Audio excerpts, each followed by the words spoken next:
How's your experience about Grab? I love Grab. Grab is good. It's so fast. One click.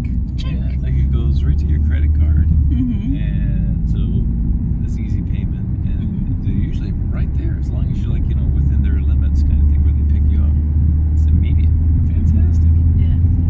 I hope even in Bukidnon, but there's no Grab in Yeah, Bukidnon, I even guess- in Dumaguete. Yeah. If you're not, if you're not in their little circle where they operate, I guess it's not efficient, but if you're in the circle where they operate, it's fantastic. So, which would you prefer? Having your own car or just like this? Depends where you are. Like I was thinking about that the other day. It's a great question because if you're in like the bigger cities like this, where it's much more congested in certain parts, and you're just visiting for a short time, definitely this is right with the Grab.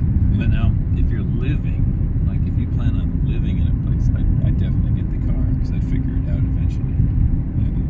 That's my opinion. What's yours? This one is great. Yeah, because just like even we're in Davao, we book Grab. It's really hard because they said that you're too far from the city and there's no driver in your area. It's always like that. Yes, yeah. Here it's instant. Instant potatoes. Yep. So I hope that Dumaguete also have Grab. I can tell you that they could do well, I think, because they got a lot of foreigner population there. Yes, If exactly. They set it up. I don't know why they don't.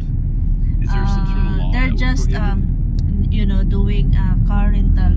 They have so many car rental there, everywhere. I think the Grab would do well there. Yeah. Well, for me, but I think some of the foreigner they prefer to have their own car for inconvenience, not inconvenience rather. Sorry. Joe Carver ingredients. I hate this car. What did I buy this for? I'm glad I bought it for my inconvenience.